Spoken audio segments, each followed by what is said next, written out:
Ellie's an Epstein genius here. Oh, there you go. Uh, I wouldn't be. ima- I feel like if it wasn't for writing, I'd just probably run away from the whole topic because it can be heavy. oh yeah, I know what you mean. You mean we don't want to get sucked into the right wing trap and talk incessantly about Sydney Sweeney? Right. Well, and there's this kind of balanced, right, right. Yeah, genes.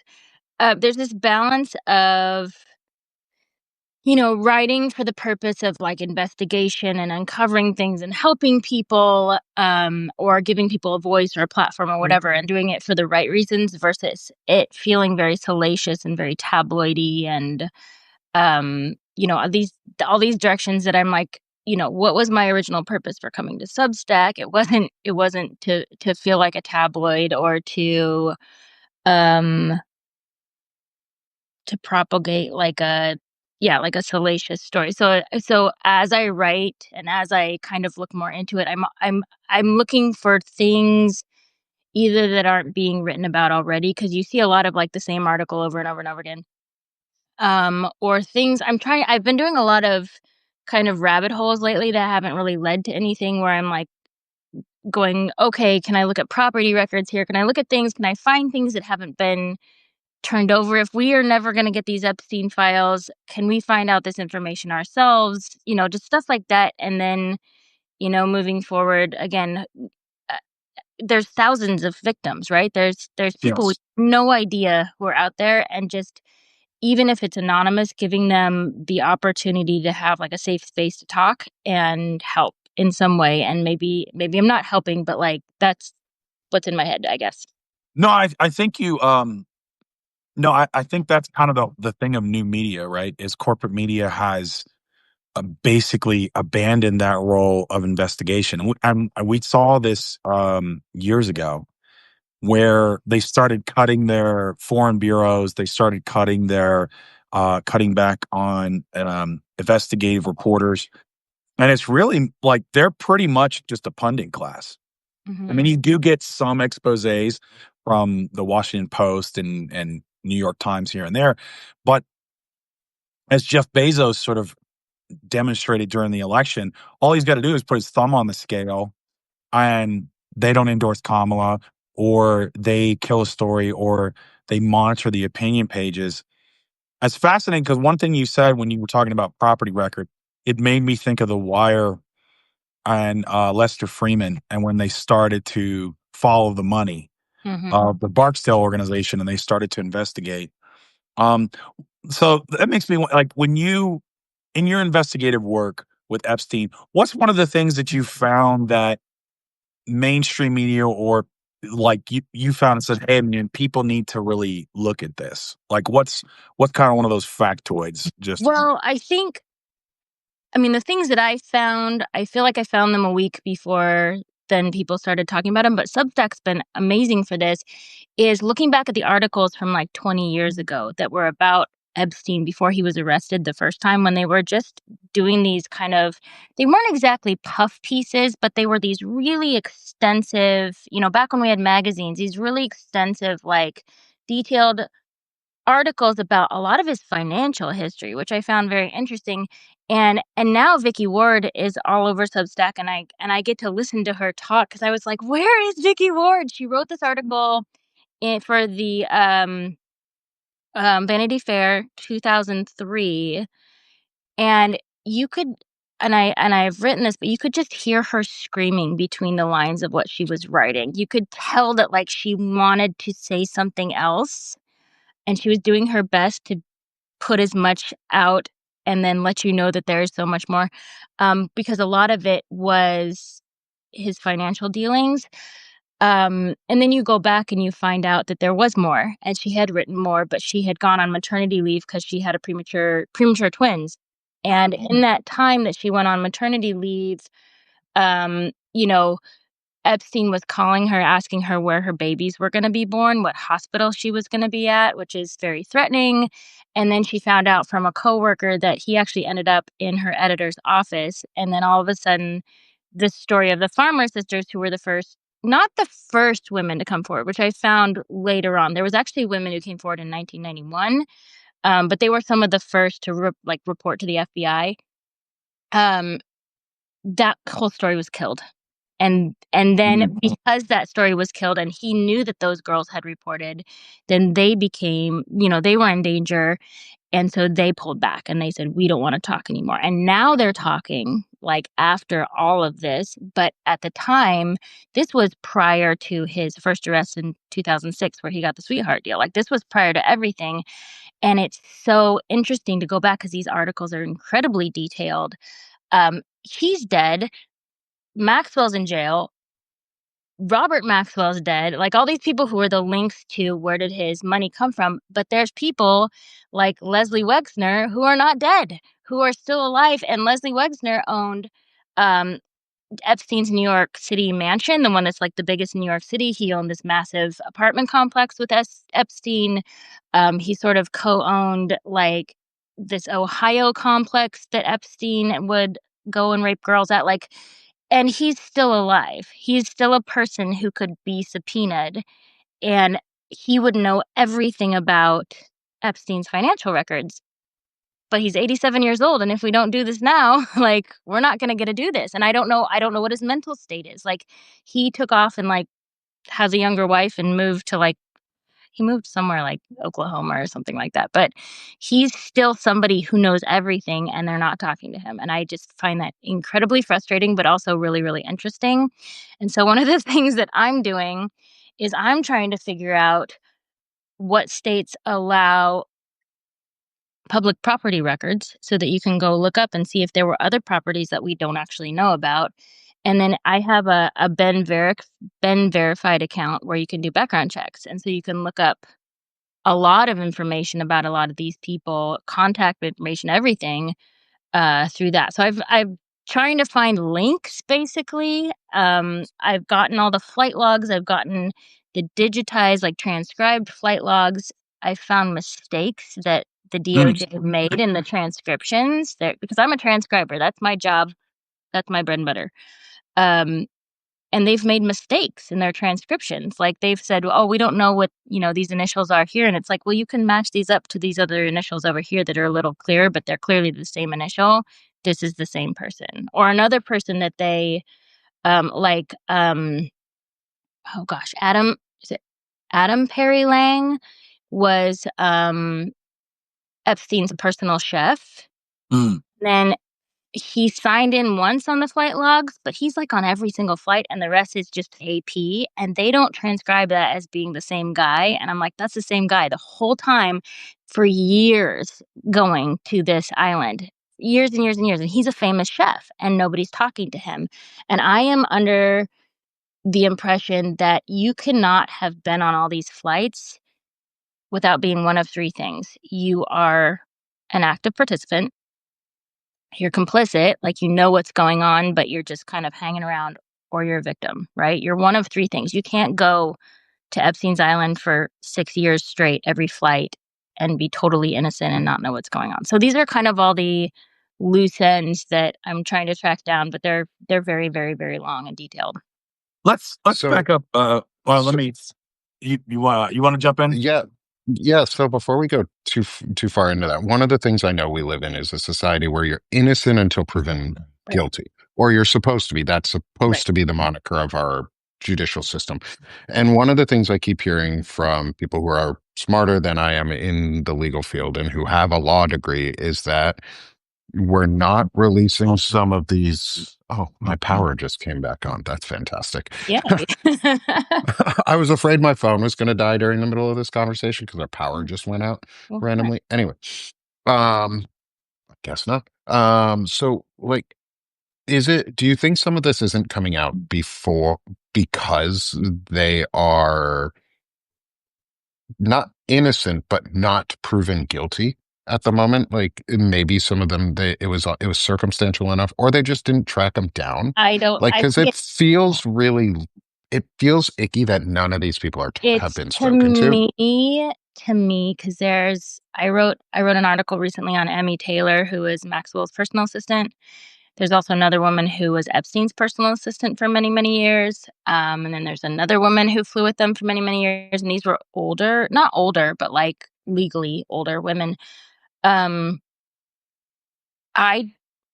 yes, innocent until proven guilty, but I feel like when it comes to the DOJ and all this investigation, they hope we're stupid enough to not ask these questions. Mhm. They are not going to follow up with these people unless they're pressed to follow up with these people. So it's not like they don't want to step on toes. It's that they don't want to investigate unless they're forced to. And so when you have these people, there's so many people that could be subpoenaed, like so many people who were there every single time, and nobody's talking to them, right? They're like, oh, this was a long time. These people are just off living their lives. Nobody's even checking in. And it's just, to me, it feels like it's a matter of they don't want to ask unless we force them or somebody forces them to ask those questions. So it's not really an innocent, guilty thing. It's that we hope this goes away and you don't think about it. I think that's a really good point. Fred, I'll let you jump back into. I just want to say that's a really big distinction is it's not that they're possibly innocent because most obviously these men are not. Like the men and people and women who perpetrated the acts, they're not innocent. Like Mhm. especially Maxwell. Like everything we're coming out to hear about her, she was not an innocent in this in any Weird way. stuff, very weird stuff that she did. And it's just so I mean, it feels so wrong to all of us because we were all taught like this is disgusting. Like these acts are bad. Like they're Right. gross, they're They're very morally reprehensible. simple, And now we're simple, just yeah. yeah. And now we're not even going into them. So Fred, take it away on what Yeah. you had for questions. Uh, But like I just wanted to put that in there. Like it's so gross that we are even like hiding this. It's a mental, and I'll cut back to this when we're in a little bit, but like there's there's there's a sociopathy side of it that I'll get back into, like the billionaire sociopath kind of a thing, but we'll get there. yeah. So I've got basically a two-parter like for you, Ellie. Is one, we kind of jumped ahead a little bit. Just tell the folks who you are, and how you kind of got into investigating the Epstein files. And I think one thing for maybe people that are kind of coming into this, they know it's bad, is like, how did the Epstein Island thing actually work? Like, how did was it like? Because I think that's something. Was it an all-time kind of thing? Was it a place that hosted parties? Like, how did the pipe? I know Ghislaine Maxwell was part, and Trump and Mar-a-Lago for getting girls was Mhm. part of it. So so tell the folks like who you are, how you got interested, and then how did this kind of thing work with Epstein? Like how did this how did it function? Okay. And So I'm a writer. I don't know how else to describe it. I write things down. I like words. I like to read. I like to write. I came to Substack as sort of like a miserable novel writer that my book was stuck on submission, not going anywhere. screenwriter, yeah. Yeah. Sad state of affairs. And so I had a friend who was just like, "Well, you should come to Substack," and it's kind of holds you accountable to just keep writing. And so I started out here, uh, actually almost a year ago, kind of when Kamala had just entered the election, talking about sort of what we wanted as a country, why we were so exhausted. Um, and then I don't know how it I mean, the whole world morphed into the Epstein story. Um, I had just posted every once in a while, I'll just post like a timeline thing. I'm really nerdy. I love numbers. I love stats. And so I will sometimes just do some data mining and just literally just write down what I find. And so Mhm. I had just gone through all the history of all the articles, which is how I found the Vicky Ward article, but like gone through the history of finding every time there was discussion of Trump with Epstein and just dating it, timing it, writing it down. And I just made this comprehensive list of all their interactions over however many years it was, all their quotes about each other, all their financial dealings, all the stuff that was really, really public knowledge versus it is public knowledge, but people don't really know about it. And I just made this long list of with a timeline so people could see like how much these men hung out. And it was really long and really detailed, and they hung out a lot, turns out. And so I just like dropped that on Substack and it went nuts. And like I've never had something get spread that much, obviously. Like, I have kind of like a number in my head where I hope that I get this many readers or whatever, but that one just kind of went nuts, and I was like, wow, people are really, really interested in this. And I knew basically what everybody else knew. But I was like, I wonder if there's more. And then when I read Vicky Ward's article, I was like, oh, there is more. And why aren't people talking about this? Why are people not talking about Julie K. Brown's full investigative report about the sweetheart deal in Palm Springs, or Palm Beach? Mhm. Like, there's so much information that nobody even knows. And I was like, well, I want to start writing about the things that people know less. I want to write about the sweetheart deal. Why did he get it? What did it mean? Could Ghislaine Maxwell get the same thing? Is she dealing with the same lawyers? And so I just started, kind of challenged myself to find things that weren't being reported about it, because everything's being reported about the Epstein case, and started posting the stuff that people were talking about less, but was still very, very pertinent.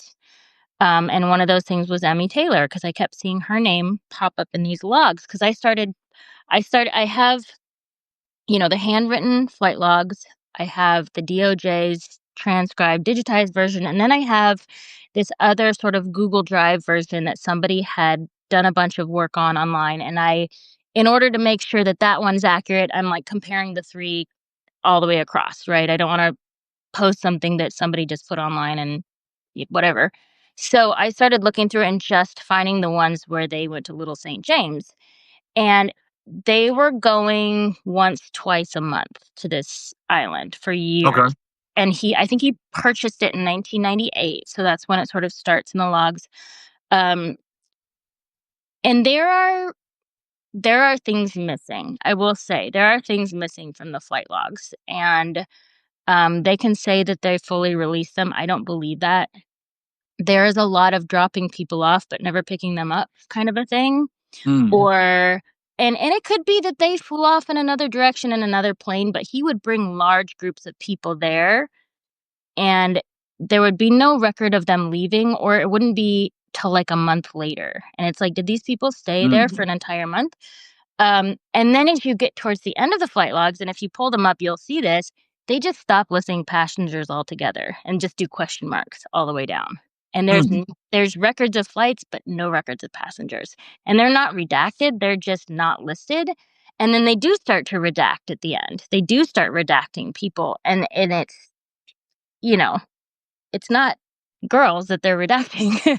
Like, the girls' names are listed. It's probably, clients, whatever, people, billionaires who are going with. So there's a lot of interesting stuff on there, but I believe there's a lot missing. But there was a ton of flights. I mean, it was just back and forth, back and forth. And then I found out that like 730 of his flights were out of Teterboro Airport, and that's my son plays Little League. Like, it's next to the airport. And so I would and just go to Teterboro Airport and look up flight records. And you can, but per plane, like per flight code on the tail, it's $2,000 to look up flight records. Oh wow! So she got to get Wow. the ship Yeah, ID. so I was like, Yeah. nope, we're not gonna do that right now. So, but that's how I found the Google Drive one. Was somebody else had done a bunch of that already, and so, but I had to make sure that it lined up, because I can't just use somebody's Google Doc and assume that it's accurate. So It's interesting. I used to work in aviation. I worked for a major airline. Worked at several hubs, and the differences between because most people are familiar with going through TSA, flying commercial, and all the things you have to do for that. I worked when I started, it was at Tri-Cities. It was in East Tennessee. And so it would become a busier airport simply because of like the Bristol race and everything else. Mhm. And my interactions in dealing with the private side of aviation, right? Not the commercial side of it, but it's night and day in terms of like record keeping and lax regulations and minimal oversight. I mean, it in a lot of ways, it really is just like you can drive your car right onto the tarmac, get out and board. Nobody checks you, none of that. And it's just, and the FAA is not stringent at all at checking those records. Whereas on the commercial side, you absolutely have to be Yeah. like, you wouldn't have a manifest with a bunch of question marks. Like that Right. just wouldn't happen. But Right. on the private side, oh yeah, you can have that. Like it's Yeah. because they might check once every 5 years and they're just gonna see if like, oh, do you have a flight manifest for this aircraft when it took off on this flight plan? Yes. That's it. It's like, oh, question mark. It's like, yeah, whatever. They're not gonna Yeah. just Well, and if you look at, there's actually an article somewhere, but you look at how many passports Jeffrey Epstein had and how often he reapplied for passports because he's like, I can't find mine. He's like, I'm just gonna go. I can't find it, and he would get to go fly places without his passport. Like they didn't really care because he was no. flying in and out of private airports. Yeah, and It's one of go those ahead. things where you let people regulate themselves and they do shitty things. Whereas if we like we obviously stopped seeing fluids go into planes when we put TSA in place. On military bases, I'll tie it into sex trafficking in a different way. On military bases, when they instituted the policy of checking trunks on your vehicles Mm. after dark, the rate of children being trafficked onto bases dropped almost to zero because Wow. there was an enforcement mechanism that said, stop, you're going to get found out because somebody did, because a couple people did get found out. And they had literal children, like 16-year-olds who were sergeant majors or colonels or people you would think have a moral sense of what's right and wrong, Hmm. bringing these kids on base to do who knows what with. Well, you started checking trunks and people stopped doing it.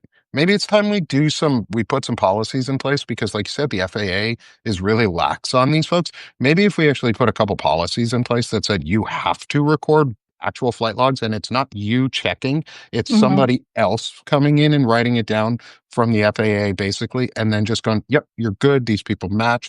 Even a little bit goes a long way.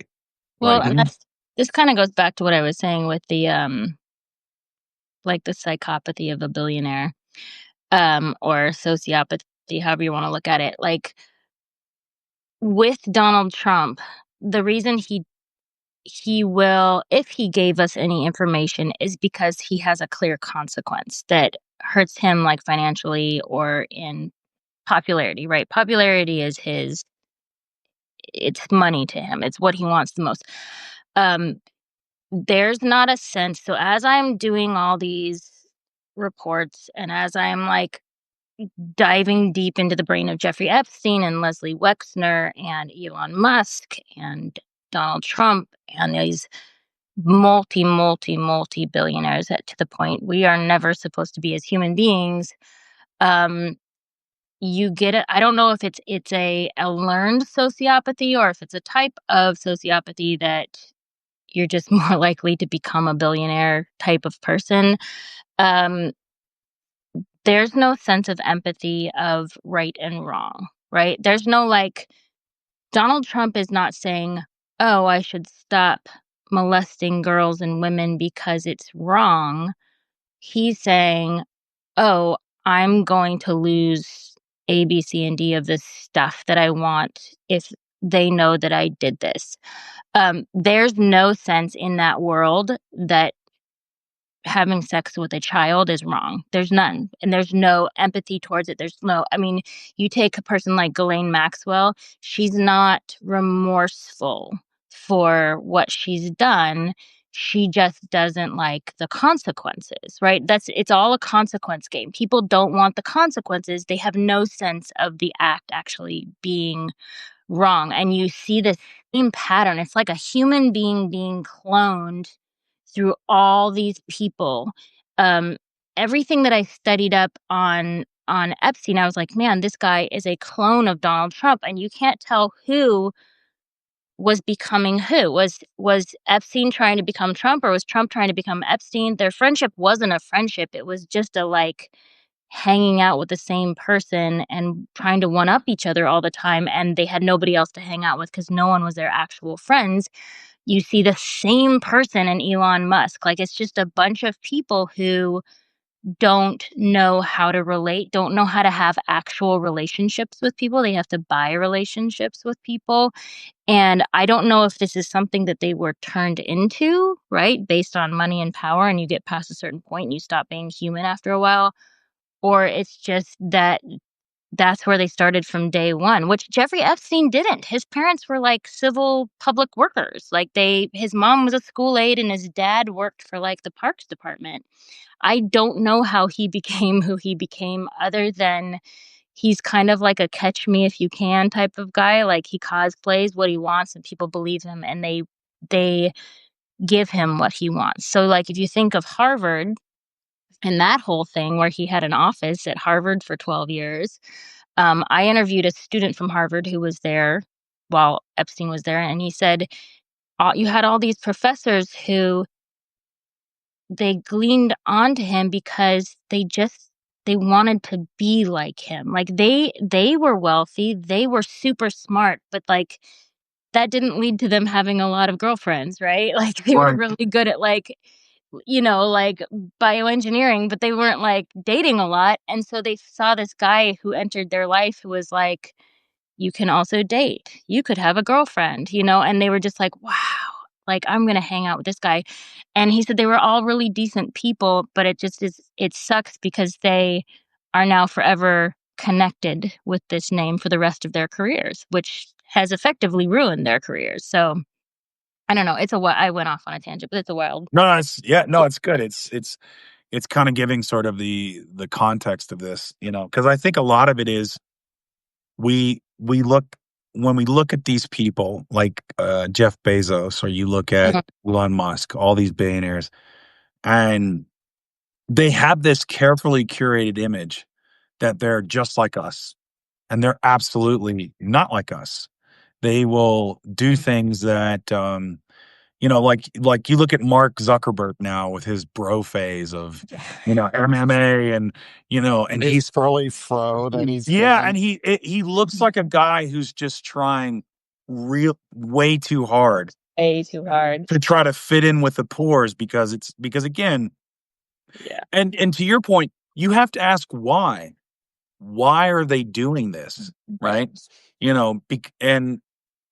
And it's because you said is like they think it's going to pay off in some other way. It's not, more than likely it's not because, oh, hey, I've really missed out on this salt of the earth life where I can be drinking. Yeah, it's not that. You know, it's, oh, well, this might make me richer because if I do this. Yeah. You're almost dealing, I mean, the joke is Mark Zuckerberg is an alien. Or, South Park had Jeff Bezos with the massive head, and he doesn't actually speak, where they completely take away their humanity. But that's kind of dead on. They're not human beings in the way we think they are. Like they're sociopaths. Right. So I want to here's the thing about sociopaths. I don't know. I read a really great memoir last year called Memoir of a Sociopath by Patrick Gagney. Fantastic book. Sociopaths don't have to be bad people, right? They don't have to. They can. If there's not great information, like it's gotten better. Like people like her grew up without a lot of information about her own condition, and she didn't know why she was unempathetic, couldn't cry, that kind of thing.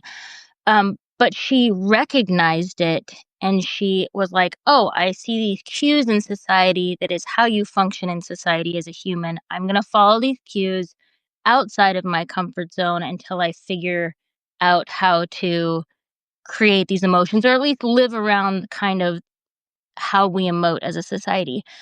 She was put in a great situation in order to be able to do that. So you can be a sociopath and still be a functional, good human being in society. It doesn't mean that you have to be evil, but a lot of these people who end up being evil, either with crimes or with money, often have sociopathic tendencies because they weren't reined in and they decided to go the power route versus the I'm going to fit in with my surroundings and my job and my family and all these kinds of things. And it's also, I want to go back to one of the points that you made, Ellie, but also that Frederick and I made the other day, was that it's not so much that Trump is mad that he it's that social idea. It's that social score that he Yeah. keeps. And I think it's a very billionaire, but also sociopathic tendency is how does it benefit me and only me? But the one thing that Frederick and Lawrence Winterman and I were talking about was it's not so much that Trump is mad that the Epstein files are coming out. It's more he's mad that he can't normalize the behavior and Yeah. get other people to see that it's okay Like, because get over he it, right? does it. Yeah, Yeah. like just get over me sleeping with a 14-year-old Right. or raping a 14-year-old Right. girl because I could, because I'm powerful. It's the grab them by the It was you so know long what ago. mentality. Yeah, it's Yeah. like that's in the past. But it's interesting, you don't ever see it's something that my wife and I picked up on is you used to see Trump with his kids and their kids occasionally. You Yeah. don't ever see that anymore. No. You don't see his kids around him. You don't see Ivanka ever around him. Yeah. You And don't. you don't ever see the kids bring their kids around. And I think that's a really important point because they've now distanced themselves from him in a way they've never done publicly before. Yeah. And I think that pisses him off the most because he's no longer the central figure in his family. So he's Yeah. asking, why? Goldman, you may have asked it in a different way for what that question was, but why am I all alone? Because nobody accepts that pedophilia is okay or that it's because he doesn't think of it that way. He thinks of it No, it as is. normal. Pedophilia is not, and I'm sure it's cyclical. Like when you grow up in an environment that is purely based on money, which he did, he's never not lived that life. I'm sure there were things when he was a childhood, and that doesn't excuse away anything. But like when you're not raised by parents who tuck you into bed at night and read you stories, like you stop being human, you stop having morals, you stop having the ability, and unless you have good people in your life, which that is a question I have. And another loose end is where are all the nannies that have been part of the Trump family over the years? I really want to Exactly. talk to all of them from like his childhood through his children's childhood. Like I want to know what they have to say, but I'm sure they're all very locked into NDAs, but they would be an interesting conversation. I want to know about too, like all the butlers and all the Yeah. chefs and cooks. Like you said, there are normal people who just happen to be in these situations that are like just auxiliary part of it. And that's where I get where wrapping this back earlier into the piece is why we aren't releasing every name involved from the Epstein files. Because some of these people are innocent. Like the cook Yeah. who just happened to work at, say, Trump Tower while these things were happening, or in Atlanta at one of the failed casinos where these things probably happened, because they detoured there. A lot of places. Yeah. Like they may not have known these things were happening, but they could have Right. seen who was happening with But and here's the who they deal. were. Like with the whole redacting Trump's name out of all the files, which is I think what they've spent most of their time doing lately, like you don't need to redact anything if they're not doing anything, right? Mhm.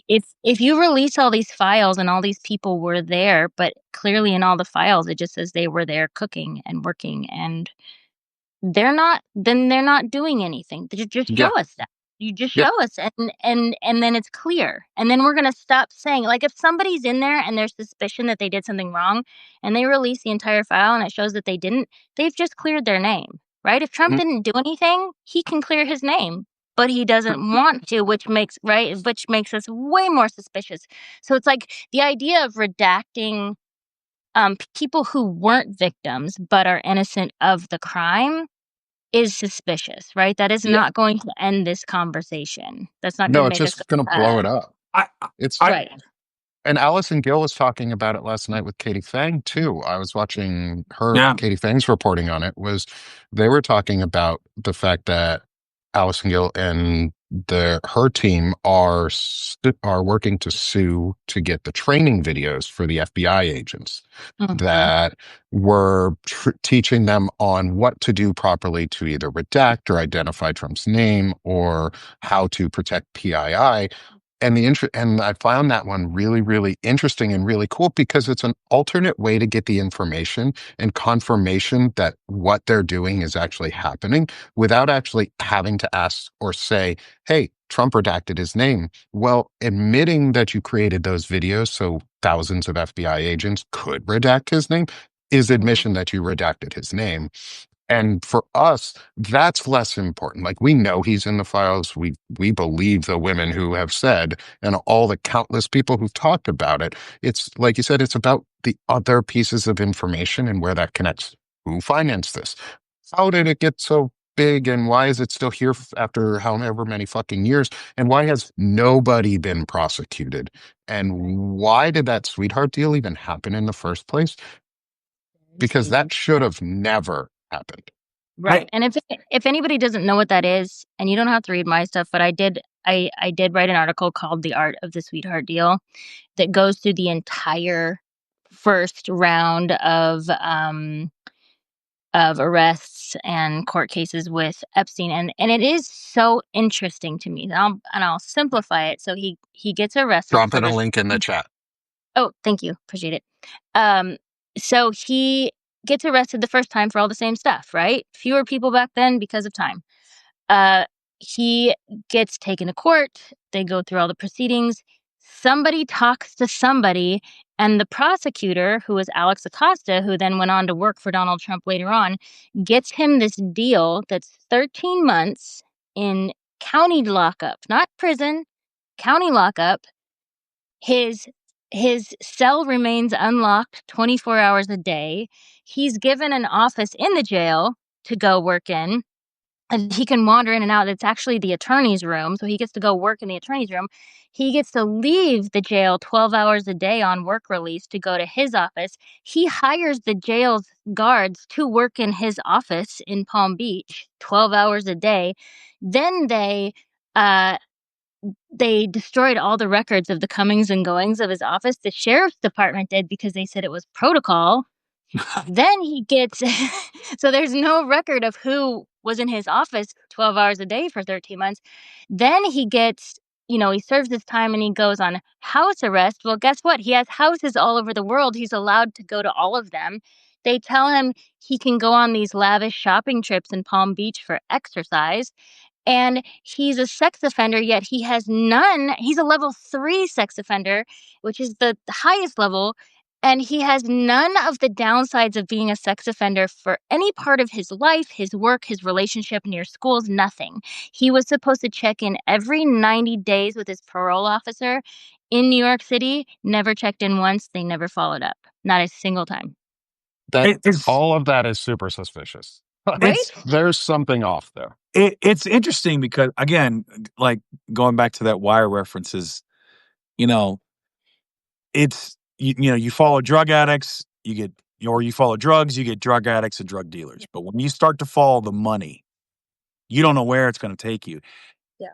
And I think that's probably why there's this hesitancy to go a full-on investigation, right? Because what you're talking about really is a criminal enterprise. Yeah. This is more in line with a RICO case.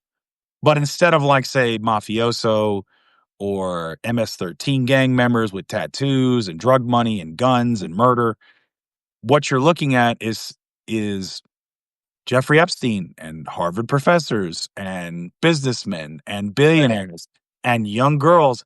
And it's, again, with the way our society and this country treats women, especially young women, as more dehumanized and commodities, and it's only changed now that it's become like, oh, well, this is all starting to come into light. It's like, it's that same mantra of, well, and you hear this a lot in sexual assault cases. Well, we can't ruin this young man's life over an indiscretion. It's that similar mentality of, oh, well, we can't ruin these people's lives who have wives and kids that they did something 20 years ago. So do we really want to spend resources on this? The problem with that mentality is now we have a president who is possibly a pedophile, a serial rapist, and all these things that the American public should have known before we had even the first election in 2016. And we don't know. I think a big part of this, because if they investigated this to the full extent, it would be a humongous trial and very long. And I mean, and you would run the risk of like a Me Too movement where you're going to take people down with the big people, you're going to take the little people down too. That would probably happen. I think the thing that they're worried about beyond the pedophilia, because the pedophilia is going to be a smaller group of people. It's going to be decent, but it's going to be a smaller group. Is if you investigate all that, you have to investigate the money stuff, and you could take down like New York City if you investigated the entirety of the money laundering that was involved in all this. You're going to take down all of probably the biggest benefactors to some of the biggest industries in the world. And I think that's really what's holding them back right now, honestly. I agree with you, because again, you don't know where it's going to take you. And if you follow the money, it's going to take you to a lot of entities. It's going to take you allegedly, potentially, possibly to Goldman Sachs, to a lot of these high profile banks that. And the thing about it is, this wouldn't exist without them. Right. Not at the scale we're talking about. Right. And this gives us maybe the chance to actually do that. Like, we're at a really interesting inflection point in US history now anyway. Like, we've brought ourselves to the brink of destroying our democracy. Like, we haven't destroyed it yet. We're still going to vote. Like, it's not gone. But like, we brought ourselves to possibly the brink of destroying democracy to protect pedophilia and businesses. Like, we've done it to protect business interests and I guess financial interests for the United States. Maybe it's worth having those industries get hit, because we've seen everybody else sometimes get hit and there's never any recourse. Like, there's the whole point of like our judicial system is supposed to be punitive, so that when somebody punishes or something happens, you punish somebody so that nobody else does that crime. Or it's supposed to discourage people from doing that crime. Well, we're not discouraging any of it. We're not discouraging money laundering. We're not discouraging corruption. We're not discouraging moral failings. Like, we're doing some really shitty stuff just to protect these people, and maybe it's okay that we blow them up. Like, blow it up. It's not bad to clear away bad things. I think they're scared because it's going to clear away so much, right? It's going to clear away all the money. It's going to clear away all the shady election stuff. Like, all of that is linked together from this one little teeny tiny bomb that is now getting bigger and bigger and bigger and bigger. The repercussions from this, the butterfly wings, if you will, are very big, and they affect every angle. I think that's great. I think we should, because we need to be as anti-corruption right now as possible too. If you're corrupt in this system, you need to go. Like, that is how come we're where we're at in democracies. We've allowed corruption to sink in, and then we've been like, ooh, well, maybe we don't want to talk about it because it could hurt this guy's feelings. Yeah, well, it ruined these girls' lives. It ruined these people's lives. So yeah, punitive. Yeah. Make it punitive. Like, do something so that they don't do this shit again. Okay. Ellie, I know you had to drop a little early today for so no, totally fine. I want to give you the chance to plug yourself before you go. This has been an incredible conversation so far. Thank you so much. I hope to have you again. If you ever want to chat again, this has been fun. So much more to talk about. Absolutely. You'll hear from me again. This is definitely something I'd love to keep talking about, because it has to stay in the news. Okay. So Ellie, give yourself a plug, and let everybody here know where they can find you, and how we can keep going. Sure. So I am listed on Substack as the Panicked Unpaid Writer, or just Ellie Leonard. I may have to change my brand at some point, because you guys are all very, very cool about that. I also am on ellieleonard.com. And then if you want to find me on social media, I'm under Red Pencil Script everywhere, because that is my business. I'm a transcriber for documentaries and newspapers and like the New York Times, and like I get to hear all the quiet stuff, which is why which is why I'm very interested in all this. I think that Michael Wolff's audio tapes are probably my holy grail at this point, and I really want him to call me. But yeah, I've been writing about, I've been trying to put victims front and center, so that this is their platform and not the abuser's platform. Trying to find details that aren't being written about. And I try to go to the source. So like yesterday I went down to New York, I went to Epstein's house, I went to his apartment complex, and I just like tried to soak it in and be like, what am I missing? What am I looking for? And just what can I write about that's not center stage right now that we're forgetting? And that's just been my mission. So yeah, and also I keep all my articles free just because I'm a writer. I like it when people read. So that's pretty much it. Well, fantastic. Thank you, Ellie. I really Yeah. appreciate it. Good to meet you Please guys. go yeah, great to meet you. We'll let you drop so that you can go take care of what you need to for the day. Soccer. Um, have fun. Yeah. All right. All right. Talk I to you later. coached a little bit. Thanks, Ellie. Talk to you later, Ellie. Bye, guys. Bye-bye. And so, y'all, this was great so far. I don't want to drop yet. We've still got 15 more minutes till the top of the hour. Sure. I think one of the things that I really wanted to close out with now that we've had the chance to talk to Ellie about all this is reminding and remembering the importance of what is going on and the work that she's doing. Like, she's doing it not because the information on the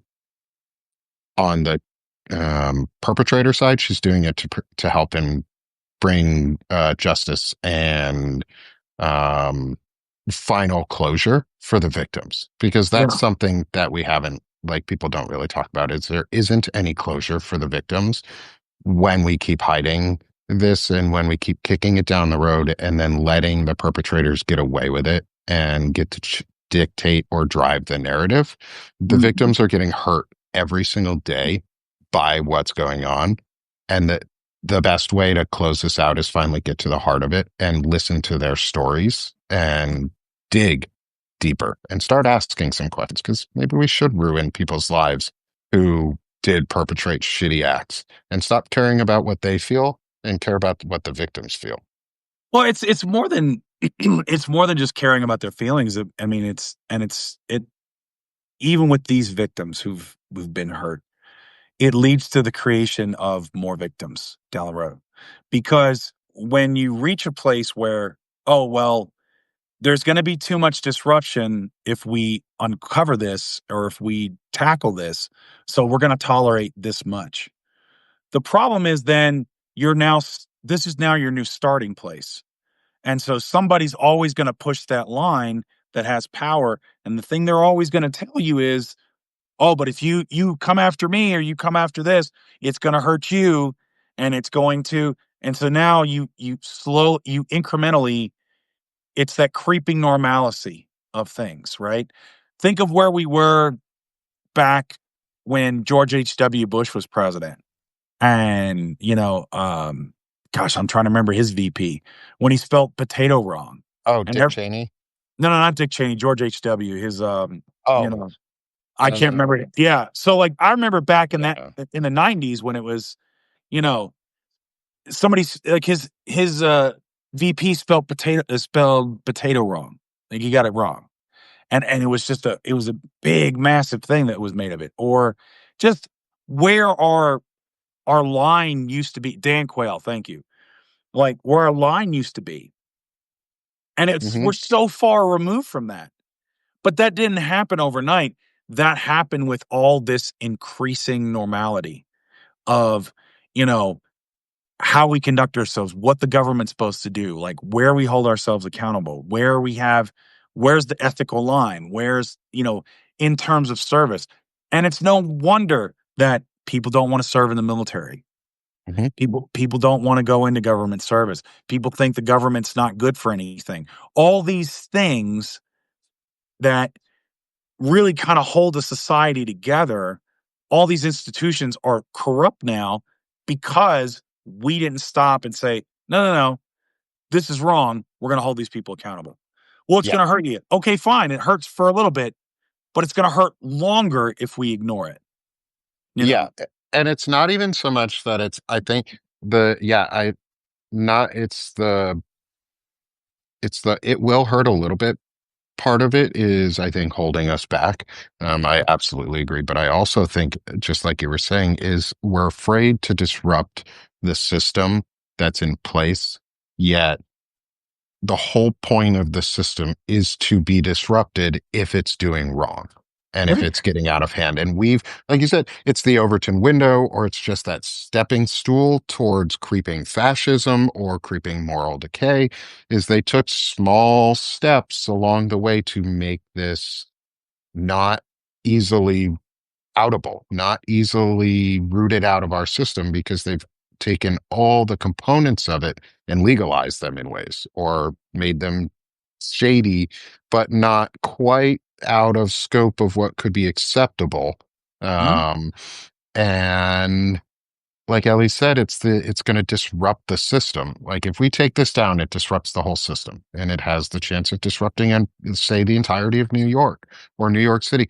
But it has really what it has the chance to disrupt is Washington D.C. more than anything, and I think that's really where the disruption needs to happen, because that's where all the corruption is coming from right now. And the idea that the government sucks and is bad is a purposeful thing. They made it shitty and bad and all of these things by this creeping corruption. So we have to stand by the fact that anti-corruption is gonna be a painful step. Yeah. Like the first step is going to be clear the corrupt shitheads who are all around it, and that's going to be the hardest step that we take. But once we clear that rubble, we actually have a foundation to build on that's still there and solid, but it's something that doesn't have to be built on lies and disgust. Like Yeah. that's what we're trying to break. Isn't our system. It's the system that was placed on top of it to not hold those accountable in power or with money. And that's really where it comes back down to, is it's all about money and power. And it's about asking us, like, where do we go forward, right? It's not about a return to normalcy. It's not trying to go backwards and say, hey, like, we'll get back to this golden era, because we didn't have it. Because had we had it, we would have held these people accountable. Had we held George W. Bush for the lies about WMDs in Iraq, like, we're talking a different story. Had we held Alberto Gonzalez, who was the AG, who was corrupt under George W. Bush, we might be in a different place with the DOJ. Had we, said no to Fox News and all their propaganda, and maybe we don't have Trump. And that's the thing, is we can't go back and relitigate the past. But what we can do is, from this moment forward, say, how do we function in society? How do we as democratic citizens move forward? What do we demand and what's important to us? Right. Mhm. And it's going to take people like Ellie Leonard. It's going to take people like you, like me, like everybody who's listening to this, to demand action, because you're going to get placated with, well, we got a little bit.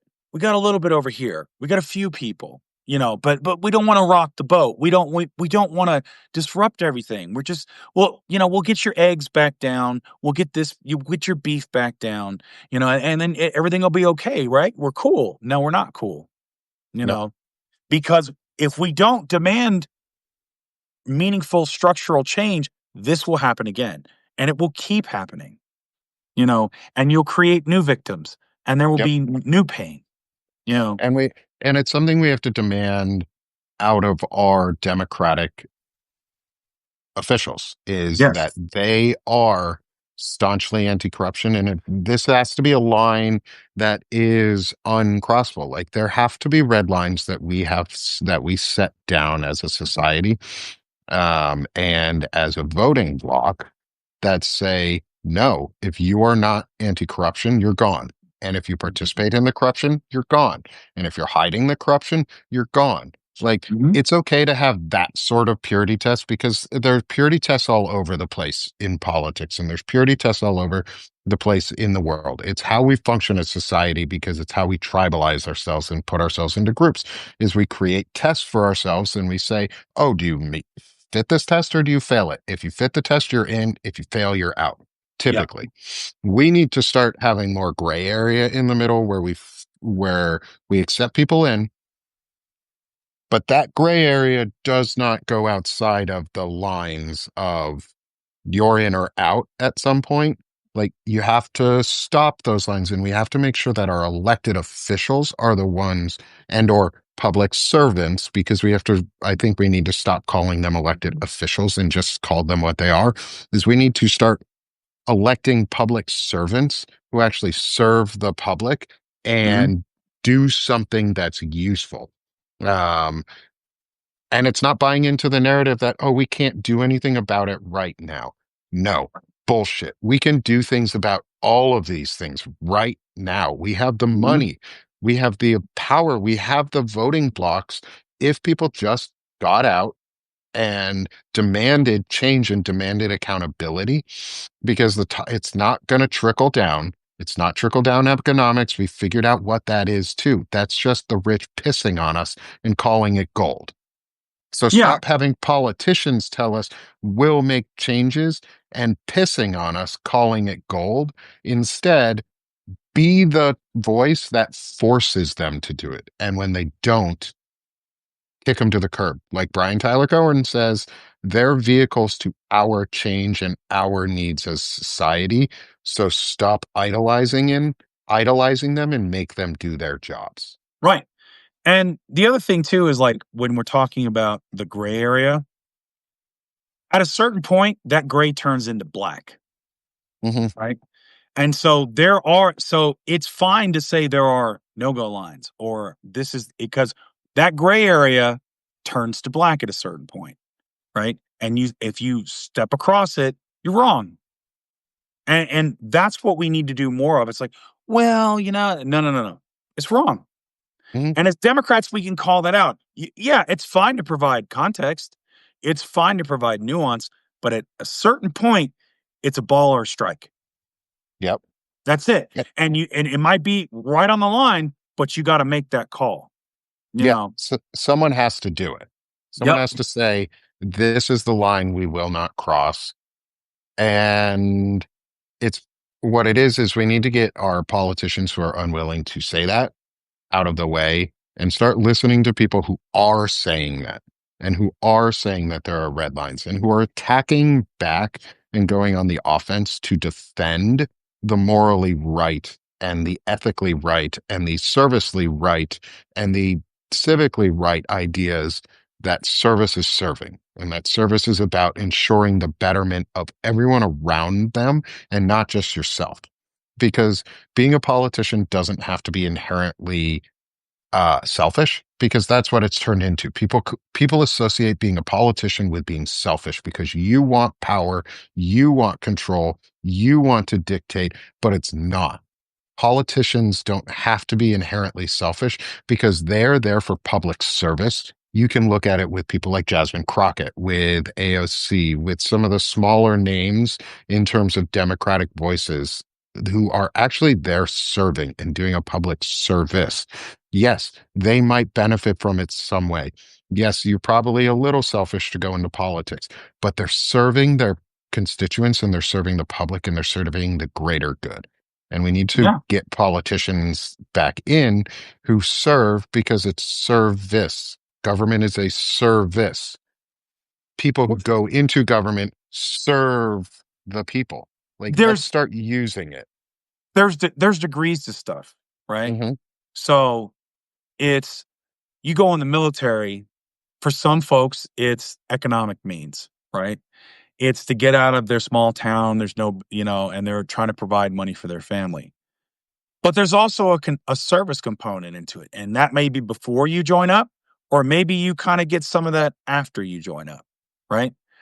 But that doesn't mean that you can, just abuse your troopers or your Marines or whatever as far as you want to go. There's a give and take to this stuff. And the thing is, somebody asked, like, oh, well, do a lot of voters only watch advertising? Yeah, they do. A lot of it is propagandized. And so part of what you can do is you can have these conversations with people. You can have these conversations with your coworkers, your friends, your family. and say, hey, on whatever topic it is, right? Part of your obligation as a citizen is to be informed. The other part of it is to say, hey, did you know this? Or hey, like, actually, I can give you a different take on it. And that's what changes the world, is like, we all have to like do our part. And so that's the democracy we're going to need moving forward.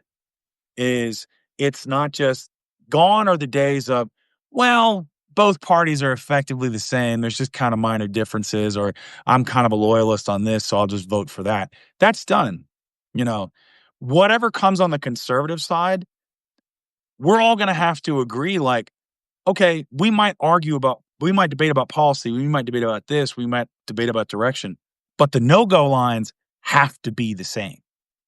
We have to hold our elected officials accountable. If we don't, this is what we end up with. We end up with hyperpartisanship. We end up with misinformation, disinformation from foreign actors like Russia and China and all this other stuff. We end up with, an oligarchy. We end up with the most horrible things.